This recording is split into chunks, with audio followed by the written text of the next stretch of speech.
This is Prisha Agarwal, and I'm in conversation with a very interesting personality, not from the US, but the UK. He's a global value investor at Veritas Asset Management in the UK. He has done his education in Banglore, India, for the most part, in IIM and Cochin University of Science and Technology. He is a dedicated and hardworking leader who has had experience in computer science and finance. Welcome, Ramesh Narayanaswamy. Thank you so much for coming on here and talking a little bit about yourself. Thanks, Preeta. That was a very kind and overly flattering introduction. So thank you. Okay, so I want to ask you, first of all, how is the whole situation in UK? How are you holding up during quarantine? It's been okay actually, given the circumstances. I'm very fortunate, like a lot of people, to be in a job where I can do my work effectively remotely. So all I need is a computer and a good internet connection to more or less do my job. Unlike a lot of people in a lot of other industries and professions where they do not have the luxury. So I find myself in a fortunate position to be able to go through this pandemic and the associated uncertainty without too much of a disruption to my life. Generally been okay. So here in the UK, we're starting to open up the economy. Things are starting to slowly get back on their feet and back to normal. So hopefully in a few months' time we'll put this behind us, and in a year and 2 years' time we'll have forgotten all about it, and we'll be going out for our usual dinners and concerts and traveling around the world. So I'm an optimist at heart. I think we'll come together as a country, as a civilization, and in 5 years' time we'll have forgotten all about it. Yeah, it's good to be optimistic in this time. That's great. And I know I talked a little bit about this in the intro, but it would be great to hear from you. What exactly do you do? And could you go a little bit more into detail about that? Absolutely. So I work at Veritas Asset Management, as you pointed out in your intro.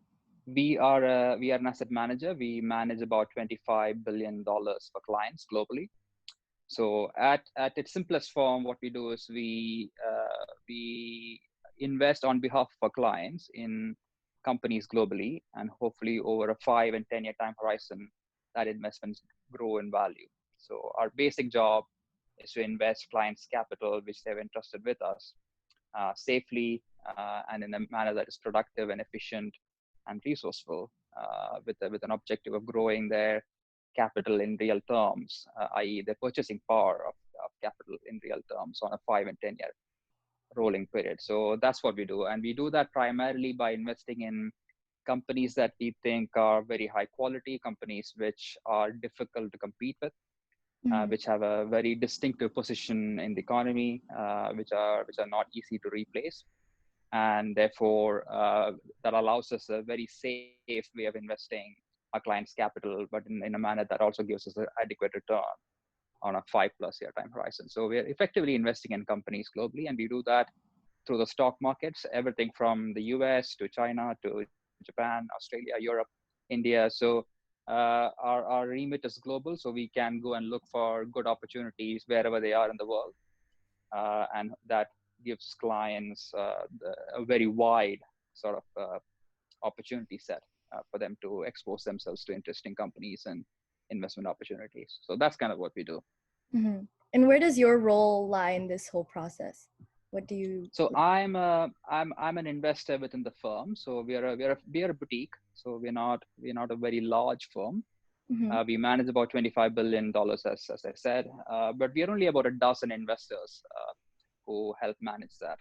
So on a per capita basis, if you like, we manage significant amounts of capital for clients. So our job, and my job in particular, is to analyze industries and companies and to try and spot interesting ideas and companies to invest in. And that can be anywhere in the world. We do have certain limitations in what we can do and cannot do. So companies need to be of a certain size for us to be able to invest in them, because we are investing 25 billion across maybe 25, 35 companies. So it's not a lot of it's not a lot of companies that have that sort of size for us to be able to invest that amount of money in.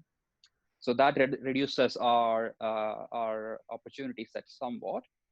But having said that, my job is to analyze industries and companies and come to a conclusion on whether or not they offer us a proposition that on a 5-year horizon, we can predict what the company and industry looks like. So there's very, very few companies in the world, if you think about it, have that sort of longevity. Most companies come and go. Mm. The failure rate in a free market economy is very high. So if you think about the vast majority of companies and businesses that you are aware of, most of them don't survive 10 years.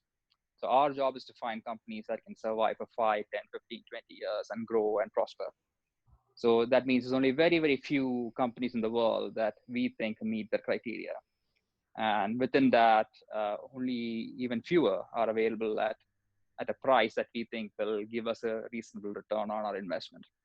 So our job and my job is to constantly look around the world for investment ideas. So that involves talking to companies, or talking to management teams, reading and a lot of annual reports, Mm. as well as speaking to industry experts, and then doing our own thinking and analysis to ultimately come to a decision on whether or not something makes sense for us to do. So that's the job. It's a lot of thinking and a lot of reading and Yeah. analysis mostly.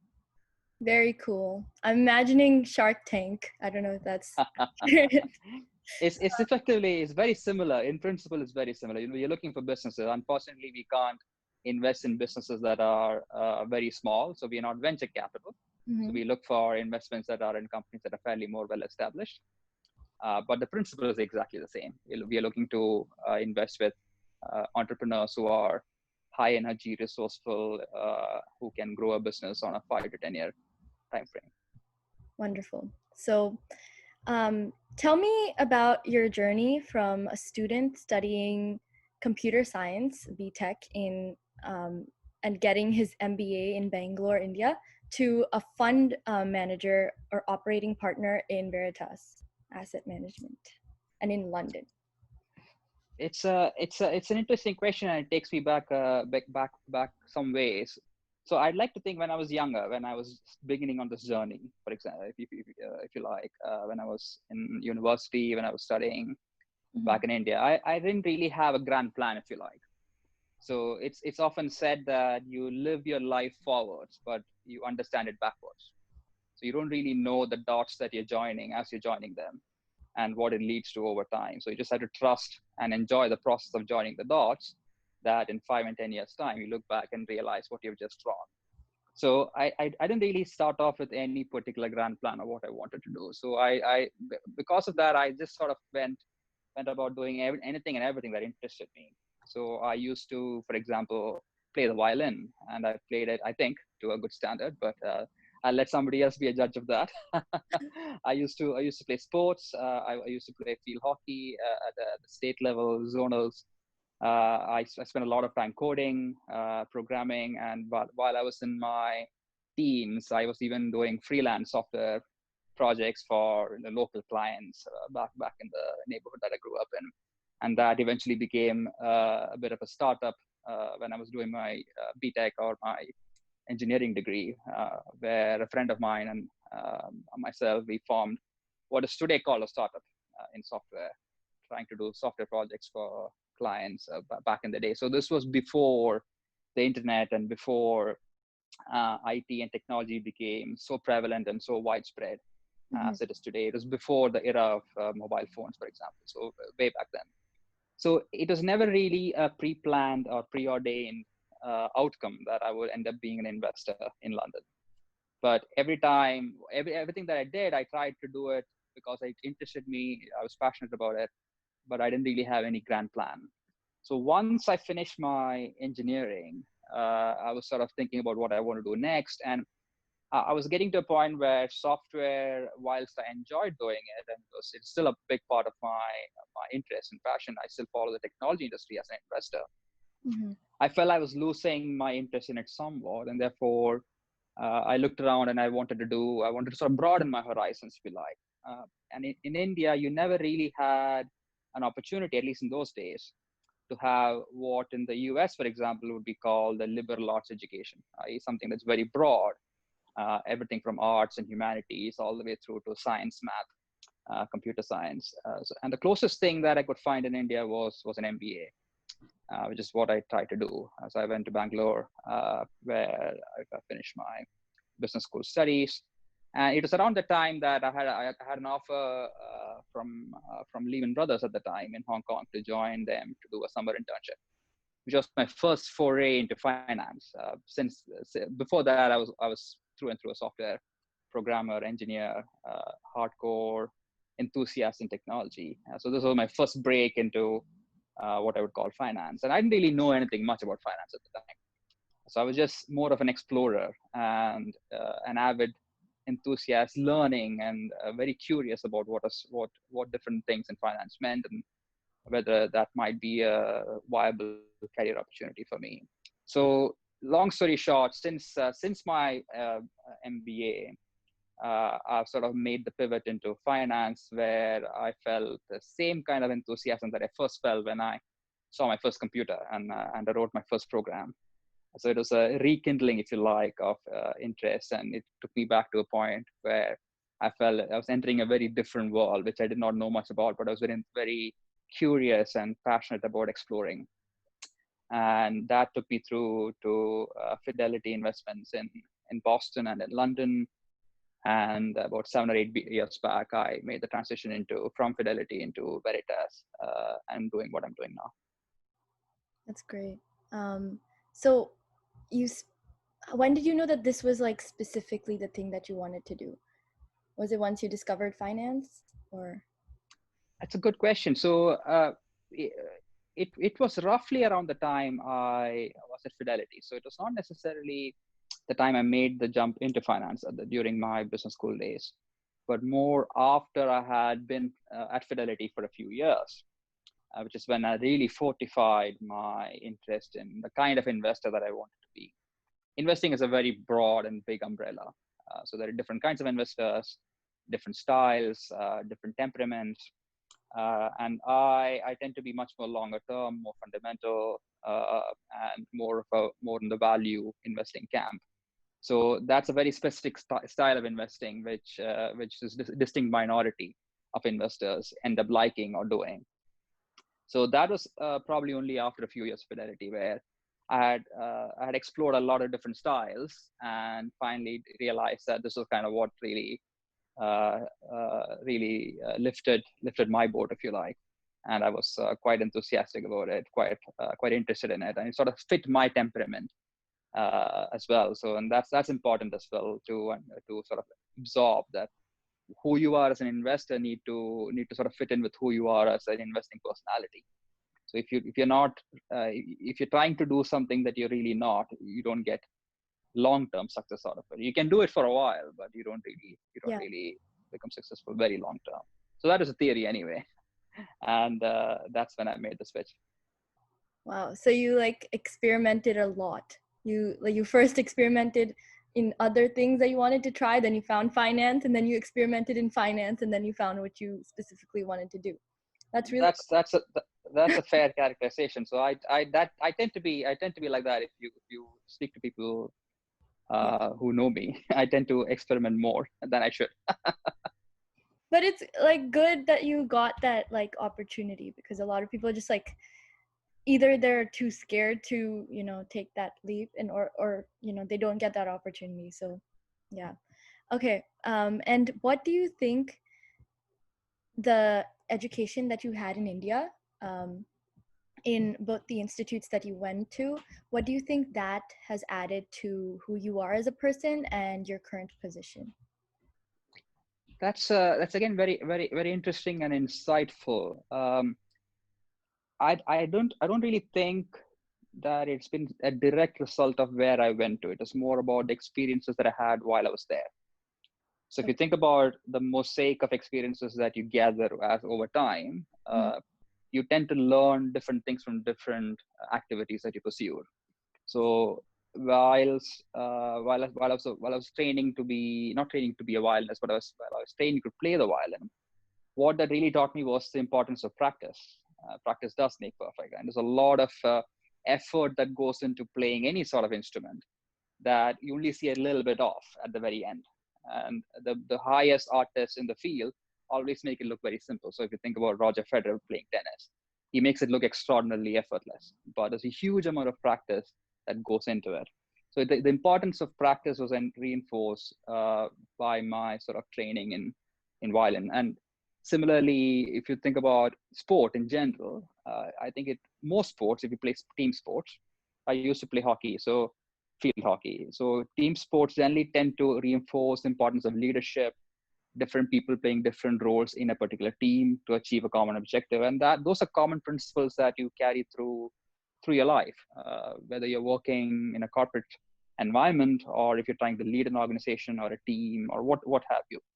So that's what really sticks with me more than where I went to, and above and beyond the analytical rigor of problem solving and business case analysis and all that kind of stuff that you would normally pick up anyway simply by osmosis while you're doing a business school education, or if you're going through an engineering program.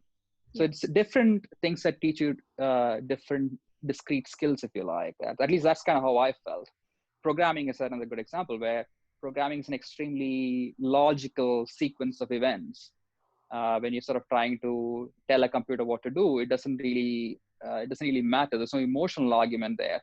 You're just trying to achieve a very specific and discrete outcome, and the computer doesn't really care how you say it, as long as a very specific set of sequence of events is executed. So it's I've sort of, when again, as I said, you live life forward, but you understand it backwards. So when I was sort of going every evening to my violin instructor, trying to learn to play the violin, if you had asked me whether practice makes perfect would have been the lesson that I would have taken out from it, I would have said no, because I hated it. So at that point in time, it was like, I don't want to go. I just want to go and play cricket, right? So I didn't really want to play the violin. But it's only over the longer arc and fullness of time that you realize that some of those things do stick with you in an unexpected way. So that's something that's always I found very, very pertinent. That you don't really realize the lessons that you're learning in a lot of instances as you're learning them. You only realize it later. That's very true. Also, side question: are you still playing the violin, or did you? Yeah, it would be, I can play, but you would not want to listen. I don't know about that. But okay. And since you said you experimented so much, and you have a good amount of, I'm guessing experience. So what would you say are some career options for people interested in the finance field? And specifically because there's the traditional routes, like you said, and like there's the non-traditional routes. So that would be something interesting to hear. So finance is a very broad spectrum. So I'll sort of try and break it down somewhat, and this is a very rough approximation. So don't take my word for it directly. So finance, you can see everything from internal finance within a company. So for example, if you're within a company trying to organize their accounts or trying to fund itself. So if you're within a company trying to do finance, is a very different kind of field that you go into, because you are very closely tied to the business. It's usually a business support function, unless you are in a bank, for example, where finance is the business. If you're in a software company, or if you're in a manufacturing industry, or aerospace or travel or hotels, finance is always a support function that enables the business to perform in the most efficient fashion. So that's a very separate and discrete category of finance compared to finance in terms of investing or banking or venture capital or private equity. So I would demarcate finance into two broad camps. One is internal support function finance, which has a very distinct set of tools and skill sets needed.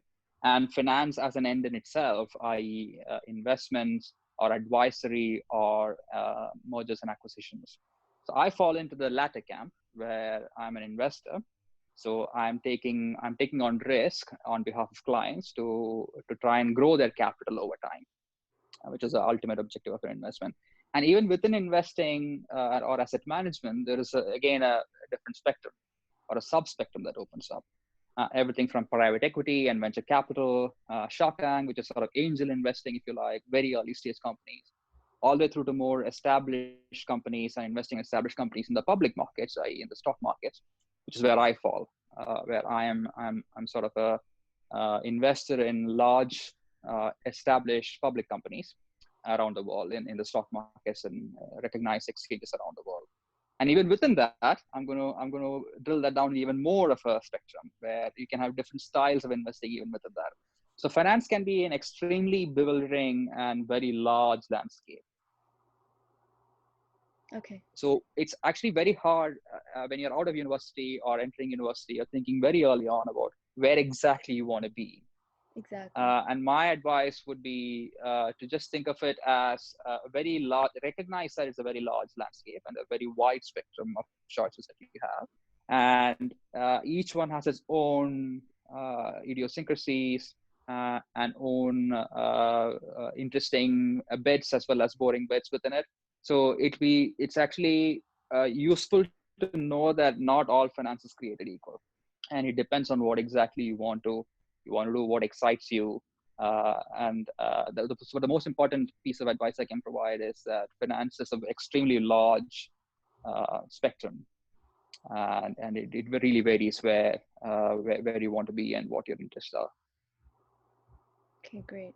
And especially, due to COVID and what's currently happening in the world, I wanted to really know about, the future of finance and what are some growing and upcoming things that are going on, and just like the impact of COVID on in the industry.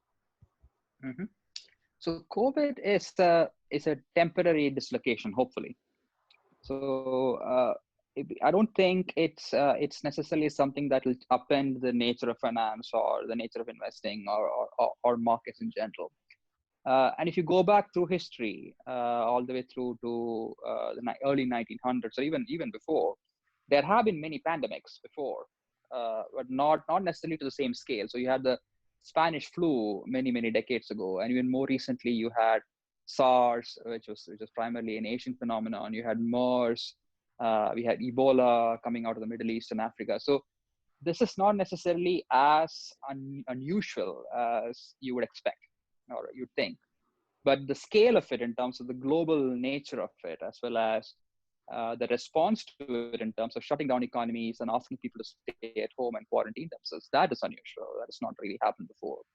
So if you think about the longer arc of time, I think human progress, resolve, and courage will all come through. And in 5 years' time, I feel optimistic that you would have forgotten all about it. At least that's what I think. I could be wrong, but the history of humanity suggests that we will overcome this almost certainly. Yes. So the impact of it is much more short term rather than anything enduring.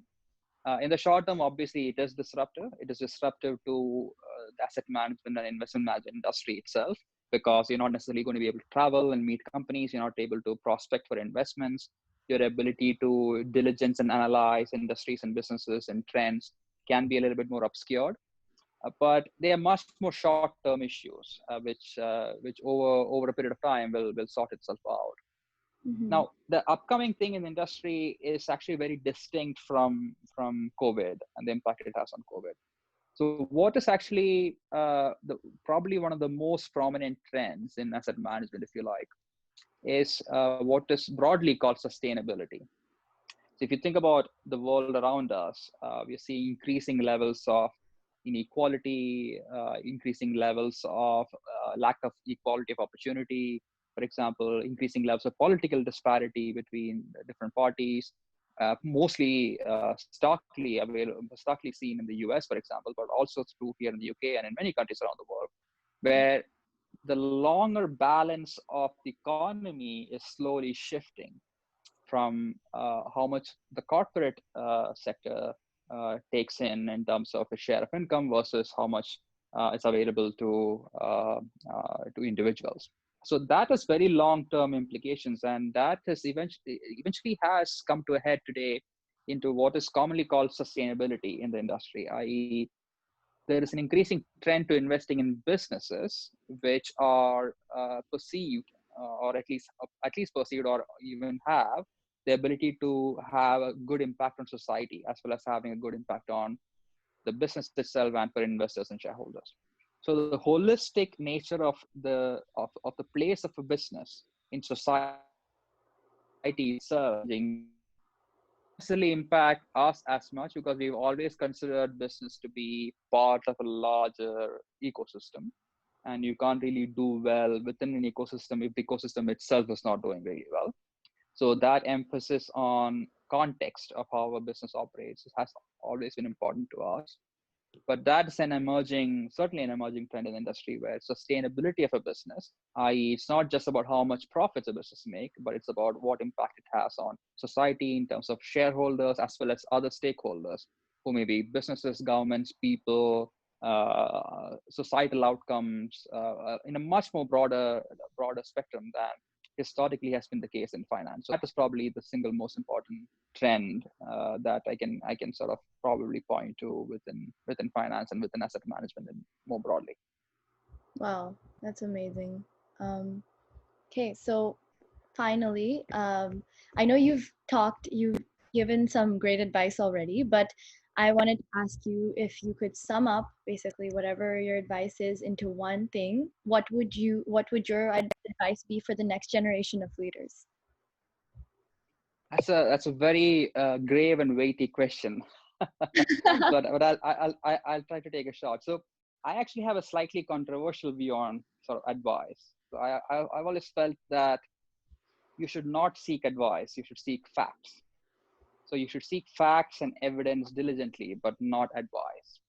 So having said that, I'm going to provide some advice in terms of what may be valuable in the next 10 or 20 years. Yeah. If you think about, if I think about how the world has evolved, especially since the arrival of smartphones in call it mid 2000s, or the last 10 years, where we've had an explosion of available data and information. But what that has led to has been there's been a real scarcity of truly thoughtful original analysis.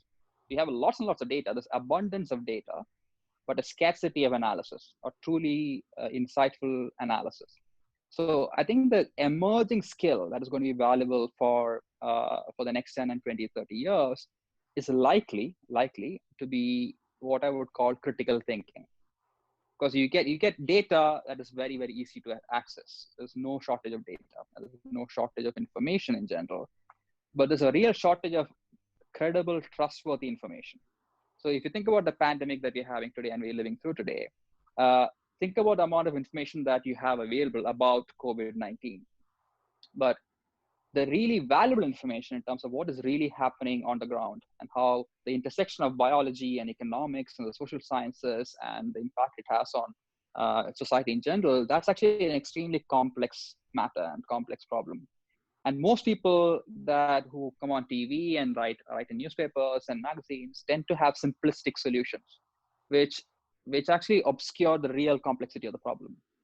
So what I think is going to be valuable is critical thinking and synthesis of data and analysis. Not just getting the data, but about putting together data and trying to answer valuable questions that are not obvious. So critical thinking would be the single most important skill, I think, actually for anyone, not just for young adults like yourselves, but for everyone, that is actually going to be in increasingly short supply and therefore increasingly valuable, where you don't really take the superficial answers for granted, but you go in deeper and trying to understand what is unsaid and what the motivations are for the people who are writing certain things. So peeling back the onion, if you like, and being critical and thinking for yourself about what is good advice or what is not good advice, and what is being presented as fact, which may not even be fact. So that is, I think, a very important skill to develop, which I continue to be lacking in sometimes. So it's something that everyone should keep in mind, that it's actually extremely scarce resource to be able to think for yourself and think critically. Yeah. It's very easy to get swept up in like group mentality. So that's Absolutely. okay. Thank you so much. This was really nice. I got to learn a lot. Really, really amazing to hear and really inspiring. So thank you so much again for coming on here and talking. And have a great day. Bye. Pleasure. Thank you. Bye.